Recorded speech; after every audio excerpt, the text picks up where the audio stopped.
Good morning दोस्तों, SGB defence services academy के इस डिजिटल ऑनलाइन एजुकेशन प्लेटफॉर्म पर मैं प्रोफेसर गणेश खड़से आप सभी का फिर से एक बार हार्दिक स्वागत करता हूं। तो दोस्तों, एनडीए हिस्ट्री जो टॉपिक मैं आपको पढ़ा रहा था उसमें पर्टिकुलरली वैदिक पीरियड का एक बड़ा ही विशेष महत्व रहा है और वही टॉपिक आज हम फिर से एक बार समझने की उसको कोशिश करेंगे। लास्ट लेक्चर तक हमने देखा कि इस वैदिक पीरियड में लोग जो कि आर्यन कहलाते थे, ये लोग भारत के किस भूमि पर रहते थे, तो उस जगह का नाम था सप्त सिंधु का एरिया।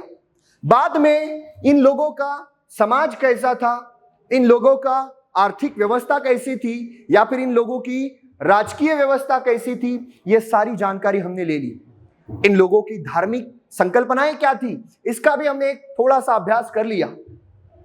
अर्ली वैदिक पीरियड और लेटर वैदिक पीरियड, इन दो पहलुओं में हमने इस वैदिक पीरियड को समझने की कोशिश की है। और अगर आपको याद है तो इस वैदिक पीरियड के कार्यकाल के बारे में जब मैंने बताया था तो ये 1500 बीसीई से लेके लगभग 600 बीसीई तक का ये पीरियड है। इस लगभग 900,000 साल के पीरियड में एक अद्भुत घटना हुई और जिस घटना के कारण इस पूरे वैदिक पीरियड के दो हिस्से बनाने पड़े, अर्ली वैदिक पीरियड और लेटर वैदिक पीरियड, इस प्रकार से। लेकिन वो क्या वजह थी जिसकी वजह से अर्ली वैदिक पीरियड और लेटर वैदिक पीरियड ये दो हिस्से इसको हमें बनाने पड़े? तो वो वजह थी आयरन रिवॉल्यूशन, लोहे की खोज, लोह की क्रांति। और लोहे की क्रांति की वजह से ये लोग जो कि चरवाहे थे, पशुपालन इनका मेन व्यवसाय था, अब वही व्यवसाय उन्होंने शिफ्ट कर दिया और ये बन गए एग्रीकल्चर से जुड़े हुए किसान बन गए। तो ये जो बदलाव इस समाज में आता है, इस बदलाव का परिणाम सिर्फ एक एग्रीकल्चर में नहीं हुआ, इसका बदलाव हमें समाज, अर्थव्यवस्था, राजकीय व्यवस्था और धर्म में भी दिखने को मिलती है। ये सारी की सारी डिटेल जानकारी हमने लास्ट लेक्चर में ली है। बट आज जो मैं पॉइंट आपको बताने जा रहा हूं कि किन किन साधनों के आधार पे इस वैदिक पीरियड की जानकारी हमें मिलती है, वो कौन से स्रोत है जो हमें इस पीरियड की जानकारी देते हैं, इस काल के बारे में हमें इंफॉर्मेशन देते हैं। तो पहला जो सोर्स बताया था मैंने वो था ऋग्वेद। जी हाँ, खुद ऋग्वेद, इसमें हमें इन लोगों की बहुत सारी जानकारी मिलती है। क्या दिया है ऋग्वेद में? तो 10 मंडल, इसको ऋग्वेद जो है वो 10 पार्ट्स में है, उसको हर एक पार्ट को मंडल कहा गया है। टोटल मंडल्स की संख्या है 10। इसमें लगभग श्लोक भरे पड़े हैं सब, और श्लोकों की संख्या 10,600 से ज्यादा है दोस्तों। इसमें कुछ मंत्र भी है। कितने हैं मंत्र? तो 1028 इसमें मंत्र है। ठीक है, आपने मंत्रों के नाम भी सुने होंगे। ठीक है, ओम भूर्भुवस्वः तत्सवितुर्वरेण्यम, यह कौन सा मंत्र है? बहुत सारे बच्चों को मालूम ही होगा। जी हाँ, ये गायत्री मंत्र है और ये इसी ऋग्वेद का पार्ट है। मैं आगे उसकी चर्चा करूंगा।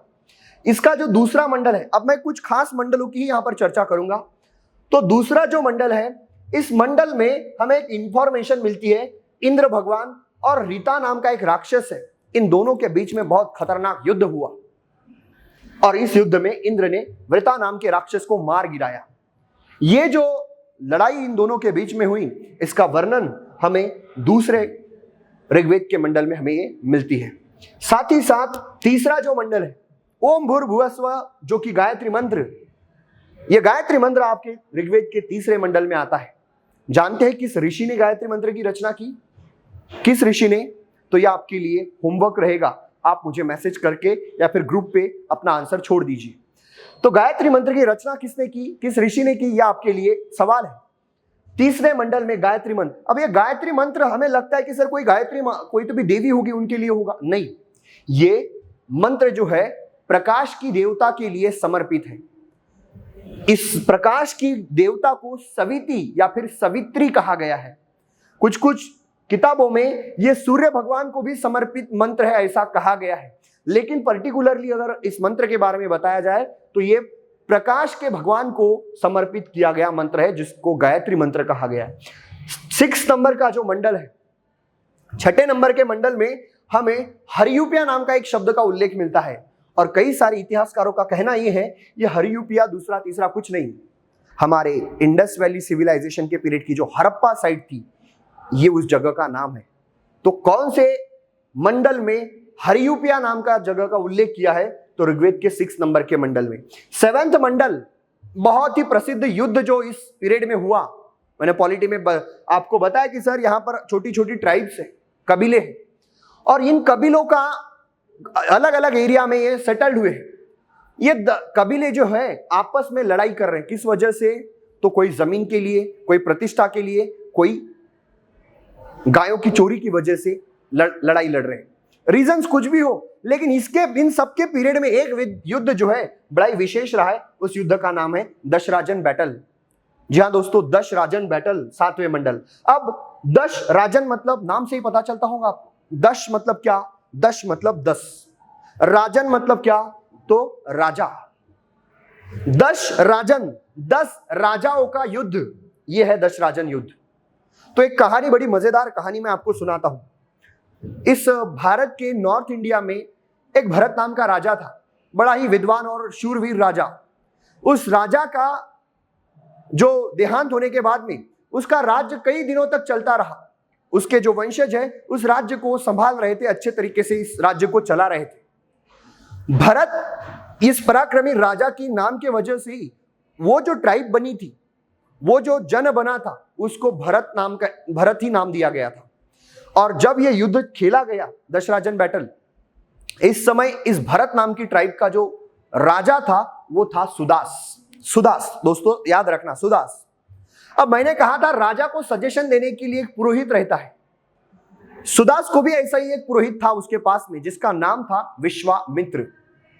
लेकिन कुछ दिनों के बाद सुदास को ऐसा लगा कि ये विश्वामित्र हमारे लिए अच्छा काम नहीं कर सकते, या फिर विश्वामित्र से भी एक अच्छा काम करने वाला व्यक्ति जब सुदास को मिल गया, तो सुदास ने विश्वामित्र को पुरोहित की पद से निकालने का सोच लिया। और वो दूसरा ऑप्शन क्या था सुदास के पास में? तो उस ऋषि का नाम था ऋषि वशिष्ठ। ऋषि वशिष्ठ को सुदास ने पुरोहित की पोस्ट पर अपॉइंट किया, और उस पोस्ट पर जो पहले अपॉइंट थे विश्वामित्र, उनको बाहर कर दिया। अब इस बात से विश्वामित्र ऋषि को गुस्सा आ गया कि यार मेरी पोस्ट चली गई। विश्वामित्र ऋषि जी ने सुदास से बदला लेने की ठान ली, और कहते हैं भारत के 10 राजाओं को उन्होंने एकत्रित कर लिया। 5 आर्यन राजा और 5 अनार्यन राजा, अनु, यदु, द्रुह्यु, पुरु, तुर्वसु, पख्त, अलीन, शैव, कैकथ और विष्णु। 5 आर्यन और 5 अनार्यन, ऐसे 10 ट्राइब को, उनके राजाओं को एकत्रित करके विश्वामित्र ऋषि जी ने इस सुदास के अगेंस्ट में युद्ध छेड़ने की घोषणा कर दी। देखो रीजंस क्या थे, अब मैंने बता दिया है। अब ये जो है युद्ध का दिन आ गया, और सुदास के अगेंस्ट में 10 राजा, एक तरफ एक अकेला सुदास राजा और उसकी ट्राइब, उसके युद्ध लड़ने वाले लोग, और दूसरे अगेंस्ट में विरुद्ध दिशा में है 10 राजाओं का पूरा बलशाली सैन्य। अब ये जो जबरदस्त लड़ाई हुई, ये लड़ाई हुई रावी नदी के किनारे। लेकिन रावी नदी का उस समय का नाम क्या था दोस्तों? तो परुशिनी नाम था। क्या नाम था? परुशिनी। यह जबरदस्त भीषण लड़ाई रावी नदी के, परुशिनी नदी के किनारे लड़ी गई। लेकिन इसका आउटकम, रिजल्ट क्या हुआ जानते हो? इस बैटल में सुदास ने बड़ी ही जबरदस्त तरीके से 10 राजाओं को पराजित कर दिया। और 10 राजाओं को पराजित करने के बाद पूरा का पूरा उन 10 राजाओं की जो भूमि थी, अब वो किसको मिल जाएगी? सुदास को मिल जाएगी ऑब्वियसली। और सुदास ने वो जीता हुआ एरिया, और उसको जो पहला उसका जो भरत ट्राइब का एरिया था, वो सब मिला के नॉर्थ इंडिया का, उत्तर भारत का एक बहुत बड़ा एरिया अब सुदास के अंडर कंट्रोल में आ गया था। सुदास ने इस नए पृष्ठभूमि का एक नया नाम रख दिया। क्या? भारत, अपनी खुद की ट्राइब की नाम से। और भरत ट्राइब की नाम की वजह से इस भूमि को जो भारत नाम मिला, इसके पीछे की यही कहानी है। आज भारत का सबसे पुराना नाम क्या है? तो भारत, उसके बाद हिंदुस्तान, और उसके बाद इंडिया। ये ऐसी कहानी है भारत की। बड़ा मजा आएगा जब हम स्टेप बाय स्टेप इसको समझेंगे। भारत जो है, एग्जैक्टली भारत मतलब महान देश, और इसी महान देश की तो कहानी हमें सुननी है। तो ये भारत नाम कैसे मिला? ये दशराजन बैटल की वजह से, और ये 7वें मंडल में इस युद्ध का जिक्र आपको मिलता है। उसके बाद 9th नंबर का जो मंडल है, इसको सोम मंडल कहा है। सोमरस नाम की एक ड्रिंक थी, एनर्जी ड्रिंक। लड़ाई को जाने से पहले ये लोग उसको पीते थे और फिर लड़ाई के लिए जाते थे। ऐसा ये सोमरस, इसकी जानकारी हमें सोम मंडल यानी कि 9th मंडल में मिलती है। 10वां जो मंडल है, बड़ा इंपॉर्टेंट मंडल है। इस मंडल में हमें पुरुष सूक्त की जानकारी मिलती है। इसको पुरुष सूक्त मंडल कहा गया है। और इस पुरुष सूक्त नाम के मंडल में हमें इस सृष्टि की निर्मिति कैसे हुई, ओरिजिन ऑफ यूनिवर्स, और साथ ही साथ जो वर्ण सिस्टम मैंने आपको बताया था, ब्राह्मण, क्षत्रिय, वैश्य और शूद्र, ये चारों वर्णों की जो कहानी है, ये वर्णों के उदय की कहानी इस 10th मंडल में हमें मिलती है। अब सर इसी ऋग्वेद के कुछ उपवेद भी है, एक उपवेद भी है, तो हर एक वेद का एक उपवेद है, आगे जिक्र आएगा ही। तो ऋग्वेद का जो उपवेद है उसका नाम है आयुर्वेद, और ऋग्वेद की मंत्र बोलने का जो अधिकारी व्यक्ति था उसको होता या फिर होत्रा कहा गया है, होता या फिर होत्रा। उसके बाद दूसरा जो मंडल है वो है यजुर्वेद। इस यजुर्वेद में यज्ञों की इंफॉर्मेशन हमें मिलती है कि कौन सा यज्ञ कब करना चाहिए, उसमें कौन से मंत्र बोलने चाहिए, ठीक है, मंत्रास ऑफ यज्ञास। इसको दो पार्ट में डिवाइड किया है, कृष्ण यजुर्वेद और शुक्ल यजुर्वेद। इसका उपवेद जो है वो है धनुर्वेद, और इसको बोलने वाला, इसके मंत्रों का उच्चारण करने वाला जो एक्सपर्ट है वो है उध्वर्यु। ये एक कम्युनिटी रहती थी, होता कम्युनिटी, उध्वर्यु कम्युनिटी, तो इनका उस वेद के मंत्रों का उच्चारण करने का अधिकार इन्हीं के पास में रहता था। ये सब नोट्स आपके पास में दोस्तों होने चाहिए। तीसरा जो वेद है वो है सामवेद, सबसे छोटा वाला वेद है, स्मॉलेस्ट वेद। सबसे बड़ा ऋग्वेद, सबसे छोटा सामवेद। इसमें आपको ओरिजिन ऑफ म्यूजिक, सा रे गा मा पा धा नी सा, स्वर मालूम हो गया आपको? ये सारे स्वर जो है इसका ओरिजिन सामवेद में हमें मिलता है। इसका उपवेद है गंधर्व वेद, और इसका एक्सपर्ट जो है उसको उद्गातर कहा गया। क्या कहा गया दोस्तों? उद्गातर। अब चौथा जो आखिरी वेद है इसका नाम है यजुर्वेद। बड़ा ही खतरनाक वेद है, ठीक है। कई दिनों तक इस वेद को वेद का दर्जा नहीं मिला, क्योंकि इसमें ऐसी चीजें दी गई थी जो कि कई सारे एलाइट लोग, उच्च वर्णीय लोग इसको मानने ही नहीं करते थे। क्या दिया इसमें? तो मैजिकल स्पेल, दैट मीन्स तंत्र, तांत्रिसिज्म की practice, magical spells, magical formula इसमें दिए गए हैं। इसमें मैथमेटिक्स के भी कुछ फार्मूलों की जानकारी हमें मिलती है। Markets and bargaining system, constructions of the buildings, और इसमें आपको एक इंपॉर्टेंट पॉइंट, इसमें मेडिसिन की भी जानकारी आपको दी जाती है यजुर्वेद में। इसका जो उपवेद है वो है शिल्प वेद या फिर स्थापत्य वेद भी कहा जाता है इसको, और इसका जो एक्सपर्ट है ब्राह्मण। क्या है इसका एक्सपर्ट का नाम? ब्राह्मण। तो ब्राह्मण किसका एक्सपर्ट है? तो यजुर्वेद का वो एक्सपर्ट है। तो ये यजुर्वेद का पॉइंट हमें मालूम होना चाहिए। सर इस वैदिक पीरियड के अदर लिटरेरी वर्क्स क्या है? तो ब्राह्मण्य ग्रंथ, संहिता, आरण्यके, उपनिषद। इसमें अब ये तीन इंपॉर्टेंट है ये उपनिषद। उपनिषदों की टोटल संख्या है 108। अब सर क्या 108 उपनिषद याद रखें? बिल्कुल नहीं। एक्चुअली उपनिषदों के बारे में कुछ जानकारी आपको होनी चाहिए, जो कि मैं आपको बताऊंगा, डोंट वरी। उपनिषद मतलब source of Indian philosophy. Bharat का जो तत्व ज्ञान है, बेसिक फिलॉसफी जो भारत की है, वो सारी की सारी फिलॉसफी अगर कहीं से आती है तो वो है उपनिषदों की किताबें। इनकी संख्या 108। क्या दिया गया इसमें, इसकी भी मैं डिटेल में चर्चा करूंगा, लेकिन कुछ उपनिषदों के बारे में आपको मालूम होना चाहिए, जो कि कुछ इस प्रकार है। तो एक 4 आश्रम जो कि मैंने आपको बताए थे, कौन से? ब्रह्मचर्याश्रम, गृहस्थाश्रम, वानप्रस्थाश्रम और संन्यासाश्रम। इन 4 आश्रमों की जानकारी किस उपनिषद में हमें मिलती है, यह सवाल आया है, तो उसका आंसर है जबल उपनिषद। जबल उपनिषद। द स्टोरी ऑफ देवकी पुत्र कृष्ण, भगवान कृष्ण को आप जानते ही होंगे, उनकी कहानी किस उपनिषद में हमें मिलती है? तो आंसर है छंदोग्य उपनिषद। याद रखना, ये सब नोट डाउन आपने करना है। तीसरा इंपॉर्टेंट उपनिषद, सर नचिकेत और यमा, इन दोनों की कहानी किस उपनिषद में मिलती है? नचिकेत एक छोटा सा बच्चा है, और यम मतलब द गॉड ऑफ डेथ, नाम सुने होंगे आपने, यम भगवान। तो यम भगवान और नचिकेत की एक बड़ी इंटरेस्टिंग कहानी है। यह कहानी किस उपनिषद में हमें मिलती है? आंसर है कठोपनिषद। अस्तो मां सद्गमय, तमसो मां ज्योतिर्गमय। शायद आपने ये जो प्रार्थना है कभी ना कभी कहीं ना कहीं सुनी होगी ही। ये जो प्रार्थना है ये हमें किस उपनिषद में मिलती है? तो उसका आंसर है बृहदारण्यक उपनिषद। क्या आंसर है बच्चों? बृहदारण्यक उपनिषद। ये 4 उपनिषद आपको मालूम होने ही चाहिए।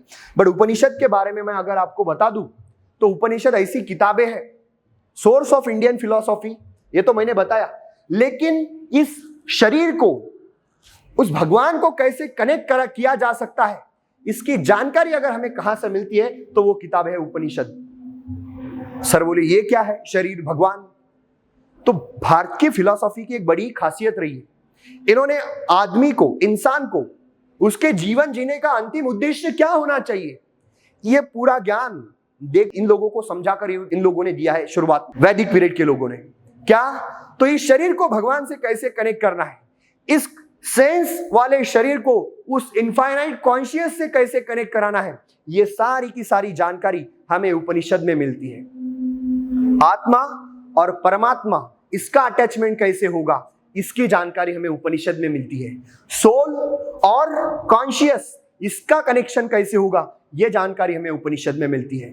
सर ये इंडिया जो है बड़ा ही अद्भुत लोगों का देश है। यहां पे जितना महत्व काम को दिया है उतना ही महत्व राम को भी दिया है। काम मतलब एंजॉयमेंट और राम मतलब कॉन्शियस, पर उसकी स्टेजेस रहती है। काम एंजॉयमेंट के समय में एंजॉयमेंट, और एक समय ऐसा आएगा कि इस एंजॉयमेंट से मन उठने के बाद एक समय ऐसा भी आएगा जिस दिन मन जो है पूरी तरीके से राम को जुड़ जाएगा। ये जो राम को जुड़ने की प्रोसेस है, ये प्रोसेस यहां पे बताई गई है। उन किताबों का नाम है उपनिषद। बड़ी ही महान किताबें हैं और यही से भारत में एक नई ट्रेडिशन की शुरुआत होती है, और उस ट्रेडिशन की, उस प्रथा परंपरा का नाम है श्रमण ट्रेडिशन। और इस श्रमण ट्रेडिशन का आविष्कार और चमत्कार क्या होता है, क्यों होता है, ये मैं आगे आपको कहानी जब मैं कंटिन्यू करूंगा तब बताऊंगा ही। लेकिन तब तक के लिए दोस्तों, आज के लेक्चर में मैं यही रुकता हूं। मिलते हैं कल के लेक्चर में। Thank you.